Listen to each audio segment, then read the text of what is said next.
ಬಹುಶಃ ಬೆಳಗಿನಿಂದಲೂ ಕೂಡ ಏರ್ಪೋರ್ಟ್ನಲ್ಲಿರುವಂಥ ಕೆಂಪೇಗೌಡರ ಪುತ್ಥಳಿಗೆ ಪುಷ್ಪಾರ್ಚನೆ ಮಾಡೋದ್ರ ಮೂಲಕ ಪ್ರಾರಂಭವಾಗಿರುವಂಥ ಈ ಕಾರ್ಯಕ್ರಮ ಬಹಳ ವಿಶೇಷವಾಗಿ ಈ ಸರಿ ಆಚರಣೆ ಮಾಡಬೇಕು ಹಾಗೆ ಅಂತೇಳಿ ಸರ್ಕಾರ ಮನಸ್ಸು ಮಾಡಿದ್ರಿಂದ ಅದರ ನೇತೃತ್ವವನ್ನು ವಹಿಸಿ ಉಪಮುಖ್ಯಮಂತ್ರಿಗಳು ತುಂಬ ಅರ್ಥಪೂರ್ಣ ಮಾತುಗಳನ್ನು ಸಭೆಯ ಜೊತೆಯಲ್ಲಿ ಹಂಚಿಕೊಂಡಿದ್ದಾರೆ. ಅದಕ್ಕೂ ಪೂರ್ವದಲ್ಲಿ ನಮ್ಮ ಘನ ಸರ್ಕಾರದ ಮುಖ್ಯಮಂತ್ರಿಗಳು ಸುಮಾರು ಒಂದು 15-20 ನಿಮಿಷ ಮುಂಚೆನೇ ಬಂದು ಇಲ್ಲಿ ಉಪಸ್ಥಿತರಿದ್ದು ಮತ್ತೆ ಶಿವಕುಮಾರ್ ಅವರು ಕರೆದಾಗ ತುಂಬ ಸಂತೋಷದಿಂದ ನಾಡಪ್ರಭು ಕೆಂಪೇಗೌಡ ಭವನಕ್ಕೆ ಚಾಲನೆ ನೀಡಿ ಯಾವ ರೀತಿ ಜಗಜೀವನ್ ರಾಮ್ ಭವನ ಅವರೇ ಶಂಕುಸ್ಥಾಪನೆ ಮಾಡಿ ಮತ್ತೆ ಅದೇ ಸರ್ಕಾರದಲ್ಲೇ ಉದ್ಘಾಟನೆಗೊಳ್ತು, ಅದೇ ಥರದ ಇನ್ನೊಂದು ಉದಾಹರಣೆ ಆಗಲಿ ಹಾಗೆ ಅಂತೇಳಿ ಹಾರೈಸಿ ಹೋಗಿದ್ದಾರೆ. ಇದೆಲ್ಲಕ್ಕೂ ಹಿಂದೆ ನಿಂತು ಒಂದು ಪ್ರೇರಕ ಶಕ್ತಿಯಾಗಿ ಕೆಲಸ ಮಾಡಿರುವಂಥ ನಮ್ಮ ನೆಚ್ಚಿನ ಉಪಮುಖ್ಯಮಂತ್ರಿಗಳಾದಂಥ ಡಿ.ಕೆ. ಶಿವಕುಮಾರ್ ಅವರೇ ಮತ್ತು ಪ್ರಾಧಿಕಾರದ ಅಧ್ಯಕ್ಷರಾಗಿ ಬೆಳಗಿನಿಂದ ಅವರ ಕ್ಷೇತ್ರದಲ್ಲಿ ಮತ್ತು ಅಂತಾರಾಷ್ಟ್ರೀಯ ವಿಮಾನ ನಿಲ್ದಾಣದಲ್ಲಿ ಚಿಕ್ಕಬಳ್ಳಾಪುರದಲ್ಲಿ 3-4 ಕಡೆ ಕೆಂಪೇಗೌಡರಿಗೆ ಸಂಬಂಧಪಟ್ಟಂಥ ಕಾರ್ಯಕ್ರಮವನ್ನೇ ಮಾಡಿ ಅವರ ಒಂದು ಅಧ್ಯಕ್ಷತೆಯಲ್ಲಿ ಬಹಳ ಅರ್ಥಪೂರ್ಣ ಯೋಜನೆಗಳಿಗೆ ಚಾಲನೆ ಕೊಡಿಸಿರುವಂಥ ಕೃಷ್ಣ ಬೈರೇಗೌಡರೇ, ಹಿರಿಯ ಸಚಿವರಾದಂಥ ಸನ್ಮಾನ್ಯ ಜಾರ್ಜ್ ರವರೇ, ಮೊನ್ನೆ H.M. ರೇವಣ್ಣ ಅವರೇ, ಬಹಳ ಮುಖ್ಯವಾಗಿ ಕೆ.ಎಚ್. ಮುನಿಯಪ್ಪನವರು ಇದ್ದರು, ತೆರಳಿದ್ದಾರೆ ಅಂತೇಳಿ ಅನಿಸ್ತದೆ. ಹಿರಿಯ ಶಾಸಕರಾದಂಥ ಬಾಲಕೃಷ್ಣರವರೇ, ಶೃಂಗೇರಿ ಕ್ಷೇತ್ರದ ಶಾಸಕರು ನಮ್ಮ ಸಿದ್ಧಾರ್ಥರವರ ಆತ್ಮೀಯ ಸ್ನೇಹಿತರು ಆದಂಥ ರಾಜುಗೌಡ್ರೆ, ನಾವೆಲ್ಲ ಈ ರಾಮ ಲಕ್ಷ್ಮಣರ ಕಥೆಗಳನ್ನು ಈ ಪುರಾಣದಲ್ಲಿ ಕೇಳ್ತಾ ಇರ್ತೀವಿ, ಓದ್ತಾ ಇರ್ತೀವಿ. ಈಗಲೂ ರಾಮ ಲಕ್ಷ್ಮಣರನ್ನು ನೋಡಬೇಕು ಹಾಗೆ ಅಂತ ಹೇಳಿದ್ರೆ ಈ ಶಿವಕುಮಾರ್ ಮತ್ತು ಡಿ.ಕೆ. ಸುರೇಶ್ ಅವರನ್ನು ಎಲ್ಲ ಕಾಲಗಳಲ್ಲೂ ಕೂಡ ಅದೆಂಥದ್ದೇ ಪರಿಸ್ಥಿತಿಯಲ್ಲೂ ಕೂಡ ತನ್ನ ಅಣ್ಣನನ್ನು ಬಿಟ್ಕೊಡದೇ ಇರುವಂಥ ಒಬ್ಬ ಪ್ರಾಮಾಣಿಕ ಸೋದರ, ಬಹುಶಃ ಮಗನ ಸ್ಥಾನದಲ್ಲಿ ನಿಂತು ಶಿವಕುಮಾರ್ ಅವರನ್ನು ಸುರೇಶ್ ಅವರು ಯಾವತ್ತೂ ಕೂಡ ಕಾಪಾಡಿಕೊಂಡಿರುವಂಥದ್ದು. ಹಾಗಾಗಿ ಅವರು ಈ ರಾಜ್ಯಕ್ಕೇ ಒಂದು ಮಾದರಿ ಸಹೋದರರು ಆಗಿ ಅಂತ ಹೇಳಿದ್ರೆ ತಪ್ಪಾಗಲ್ಲ. ಅಂತ ಒಬ್ಬ ಕ್ರಿಯಾಶೀಲ ಸಂಸದರಾಗಿ ಇದೇ ಕ್ಷೇತ್ರದಲ್ಲಿ ಕಾರ್ಯನಿರ್ವಹಿಸಿ ಇವತ್ತು ಜಾಗದ ಆಯ್ಕೆಯಲ್ಲಿ ಬಹಳ ಪ್ರಮುಖ ಪಾತ್ರವನ್ನು ವಹಿಸಿರುವಂಥ ಡಿ.ಕೆ. ಸುರೇಶ್ ರವರೇ,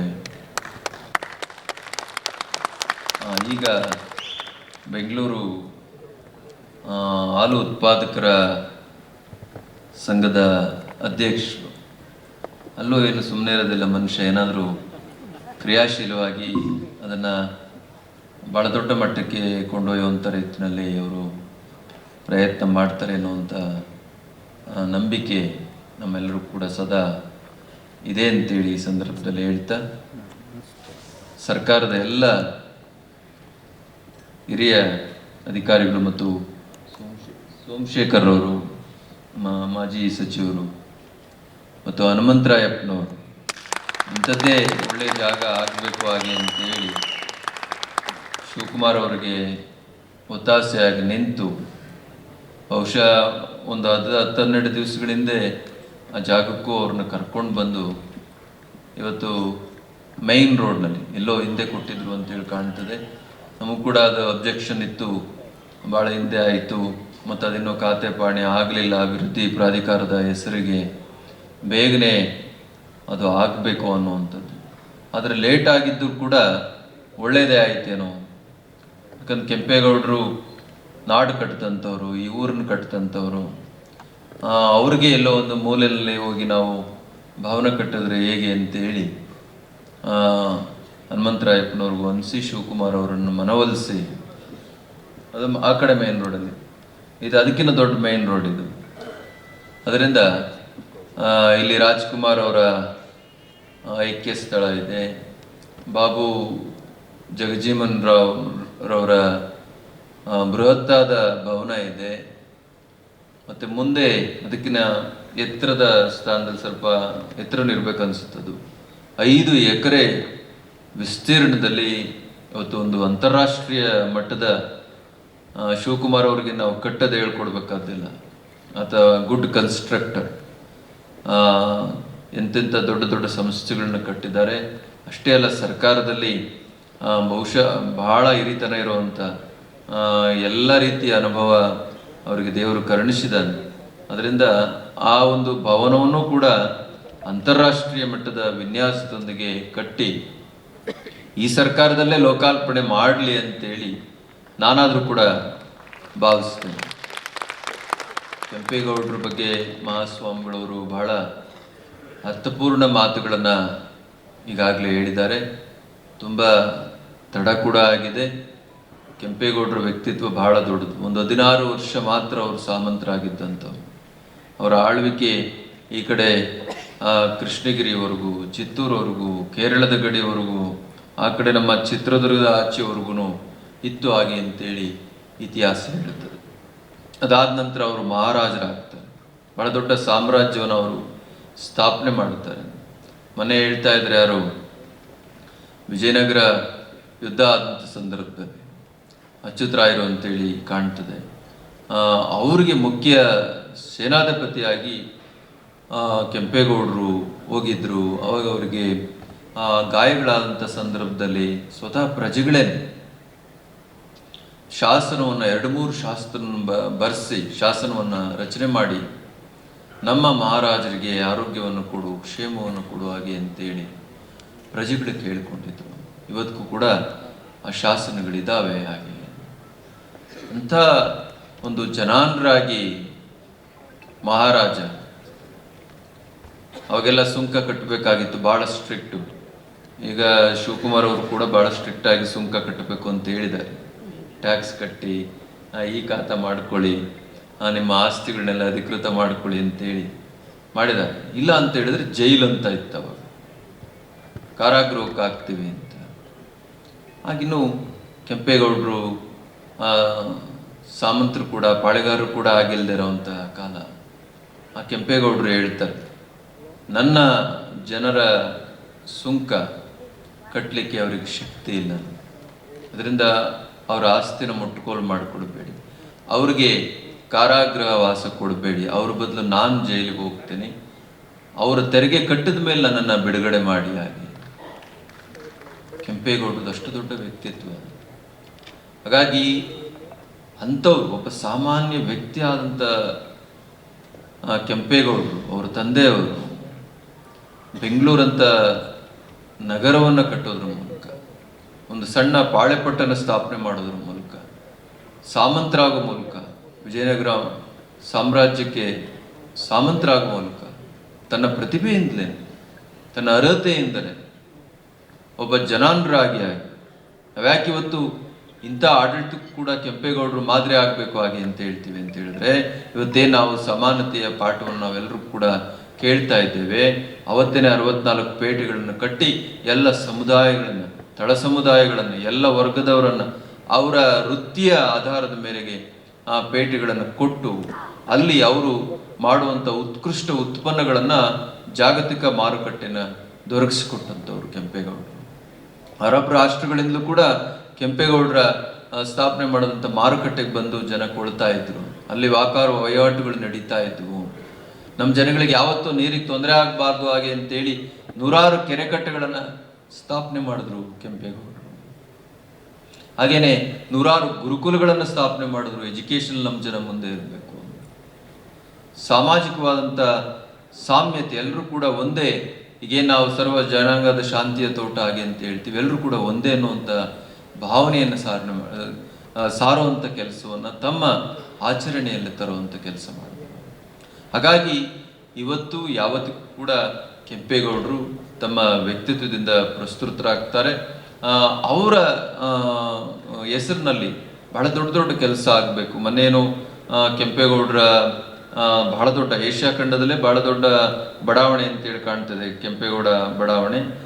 ಅಲ್ಲೂ ಕೂಡ ವಿಸಿಟ್ ಮಾಡಿ ಮಾನ್ಯ ಸೋಮಶೇಖರ್ ಅವ್ರ ಜೊತೆನಲ್ಲಿ ಬಹಳ ಬೃಹತ್ತಾದ ಒಂದು ಪ್ರತಿಮೆಯನ್ನು ಅಲ್ಲಿ ಸ್ಥಾಪನೆ ಮಾಡಬೇಕು ಹಾಗೆ ಅಂತೇಳಿ ಶಿವಕುಮಾರ್ ಅವರು ಒಂದು 5 ಎಕರೆ ವಿಸ್ತೀರ್ಣದಲ್ಲಿ ಅಂದ್ಕೊಂಡಿದ್ದಾರೆ ಹಾಗೆ ಅಂತ ಕೇಳಿ ನಮಗೆ ಬಹಳ ಸಂತೋಷ ಆಯಿತು.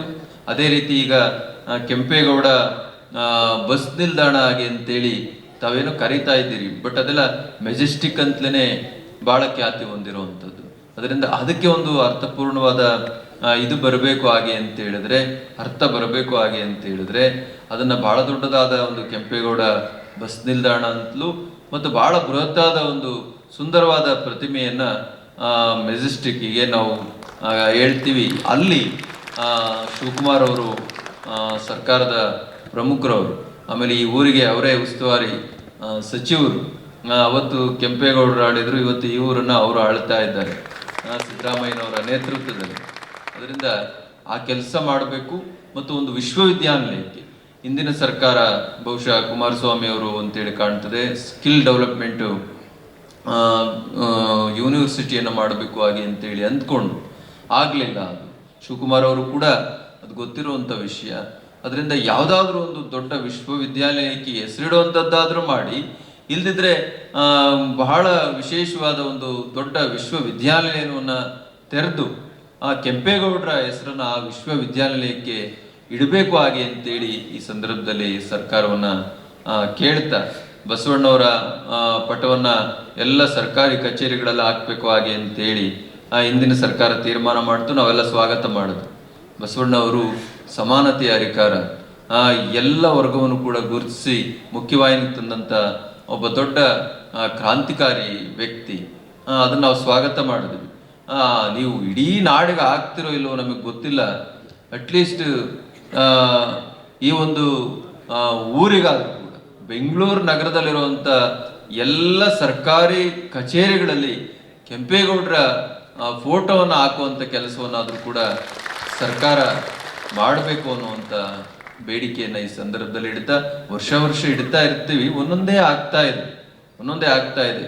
ಸ್ವಲ್ಪ ಸ್ಲೋ ಆಗಿತ್ತು ಕೆಂಪೇಗೌಡರ ಹೆಸರಿನಲ್ಲಿ ಆಗುವಂಥ ಯೋಜನೆಗಳು.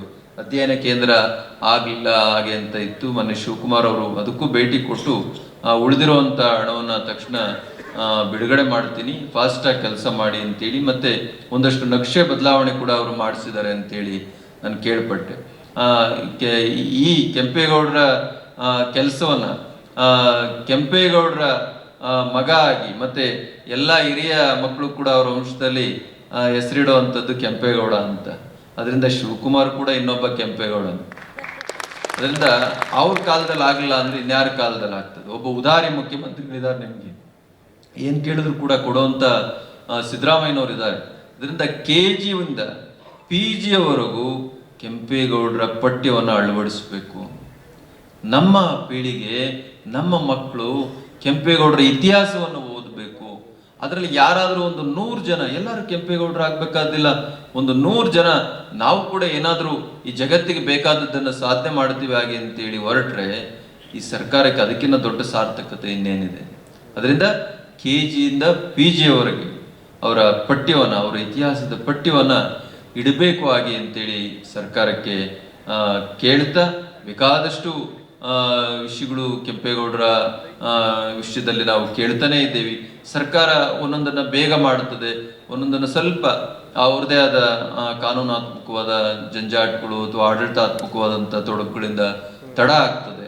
ಅದರಿಂದ ಈ ವಿಷಯಗಳನ್ನ ಬೇಗನೆ ಕೈಗೆತ್ಕೊಂಡು ಶಿವಕುಮಾರ್ ಅವರು ಸರ್ಕಾರದ ಮನವೊಲಿಸಿ ಮಾಡ್ತಾರೆ ಅಂತೇಳಿ ನಾನು ಭಾವನೆ ಮಾಡ್ತಾ, ಸಾಧ್ಯವಾದರೆ ಅದನ್ನ ಅವರು ಘೋಷಣೆ ಮಾಡಿ ಮತ್ತೆ ಮುಖ್ಯಮಂತ್ರಿಗಳು ಅವರನ್ನು ಕೂಡ ಒಪ್ಪಿಸ್ಲಿ ಹಾಗೆ ಅಂತೇಳಿ ಈ ಸಂದರ್ಭದಲ್ಲಿ ಹೇಳ್ತಾ, ಬಹುಶಃ ಇದೊಂದು ವಿಶೇಷವಾದ ಕಾರ್ಯಕ್ರಮ. ಈ ಭವನ ಏನಾದರೂ ಆಗಿದ್ದೆ ಆದರೆ ದಿನವೂ 16 ಲಕ್ಷ ಜನ ಕೆಂಪೇಗೌಡರ ಭವನವನ್ನು ಹಾದು ಹೋಗುವಂಥ ಮತ್ತು ಅಲ್ಲಿ ದಿನನಿತ್ಯವೂ ನಾಡಿಗೆ ಬೇಕಾದಂಥ ಕಾರ್ಯಕ್ರಮಗಳನ್ನು ನಡೆಸುವಂಥದ್ದು ಎಲ್ಲರಿಗೂ ಕೂಡ, ಎಲ್ಲ ವರ್ಗದ ಜನಗಳು ಕೆಂಪೇಗೌಡರನ್ನ, ಬಸವಣ್ಣವ್ರನ್ನ, ಬುದ್ಧರನ್ನ, ಅಂಬೇಡ್ಕರನ್ನ ನಾವು ಯಾವುದೋ ಒಂದು ಧರ್ಮಕ್ಕೆ, ವರ್ಗಕ್ಕೆ, ಜಾತಿಗೆ ಸೀಮಿತ ಮಾಡಿ ನೋಡಲಿಕ್ಕೆ ಸಾಧ್ಯವಿಲ್ಲ. ಅವರೆಲ್ಲರೂ ಕೂಡ ಮನುಕುಲದ ಒಳಿತಿಗಾಗಿ ತಮ್ಮನ್ನು ತಾವು ಸಮರ್ಪಿಸಿಕೊಂಡಂಥವ್ರು. ಅಂಥವರ ಒಂದು ಮನನೆ ಮತ್ತು ನೆನಪನ್ನು ಎಲ್ಲ ಕಾಲಗಳಲ್ಲಿ ಕೂಡ, ಎಲ್ಲ ಹಂತಗಳಲ್ಲೂ ಕೂಡ ಮಾಡಿಕೊಳ್ಳುವಂಥದ್ದು ನಮ್ಮೆಲ್ಲರ ಕರ್ತವ್ಯ. ಹಾಗಾಗಿ ಸರ್ಕಾರ ಕೆಂಪೇಗೌಡರನ್ನ ಇಷ್ಟು ದೊಡ್ಡ ಮಟ್ಟದಲ್ಲಿ ನೆನೆಯುವಂಥ ಒಂದು ಪುಣ್ಯ ಕೆಲಸದಲ್ಲಿ ತನ್ನನ್ನು ತಾನು ಭಾಗಿಯಾಗಿ ಮಾಡಿಕೊಂಡಿದೆ. ಹಾಗಾಗಿ ನಾನು ವಿಶೇಷವಾಗಿ ಸನ್ಮಾನ್ಯ ಸಿದ್ದರಾಮಯ್ಯನವ್ರಿಗೆ ಮತ್ತು ನಿಮ್ಮೆಲ್ಲರ ಪ್ರೀತಿಯ ಉಪಮುಖ್ಯಮಂತ್ರಿಗಳಾದಂಥ DK ಶಿವಕುಮಾರ್ ಅವರಿಗೆ ಮತ್ತು ಕ್ರಿಯಾಶೀಲ ಮಂತ್ರಿಗಳಾದಂಥ ಸನ್ಮಾನ್ಯ ಕೃಷ್ಣ ಬೈರೇಗೌಡರಿಗೆ ತುಂಬ ಹೃದಯದ ಅಭಿನಂದನೆಗಳನ್ನು ತಿಳಿಸಿ, ಆದಷ್ಟು ಬೇಗನೆ ಇನ್ನುಳಿದಂಥ ಕೆಂಪೇಗೌಡರ ಕೆಲಸಗಳನ್ನು ತಾವು ಮಾಡುವಂಥ ಶಕ್ತಿಯನ್ನು ಭಗವಂತ ಶಿವಕುಮಾರ್ ಅವರಿಗೆ ನೀಡಲಿ ಹಾಗೆ ಅಂತೇಳಿ ತುಂಬ ಹೃದಯದಿಂದ ಹಾರೈಸಿದೆ. ಬೆಂಗಳೂರಿನ ಸಮಗ್ರ ಸುದ್ದಿಗಾಗಿ ನೋಡಿ ಕರ್ನಾಟಕ ಟಿವಿ ಬೆಂಗಳೂರು.